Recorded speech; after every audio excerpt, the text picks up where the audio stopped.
വളരെ ലളിതമായിട്ട് ഇപ്പോൾ സാധാരണ എല്ലാവർക്കും മനസ്സിലാകുന്ന രീതിയിൽ നമ്മൾ പറഞ്ഞാൽ BJP വളരെ ആത്മാർത്ഥമായി ഇപ്പോൾ തുടർച്ചയായി ഏറ്റവും കൂടുതൽ കേരളം എന്ന് കൃത്യമായി പ്രയോഗിക്കുന്നത് ഇപ്പോൾ BJP നേതാക്കളാണ്. പക്ഷേ നമ്മൾ സോഷ്യൽ മീഡിയയിലേക്ക് പോയാൽ കേരളം എന്ന് ഏറ്റവും കൂടുതൽ പറയുന്നത് BJP പ്രൊഫൈലുകളാണ്.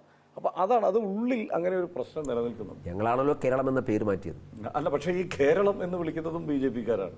അത് മാറിക്കോളും. അത് പ്രൊഫൈൽ എന്ന് കേരളം എന്നുള്ളത് ഞങ്ങളുടെ ഒരു നിലപാടിൻ്റെ ഭാഗമാണ്. കേരളത്തിൻ്റെ ഒരു ആത്മബോധമുണ്ട്.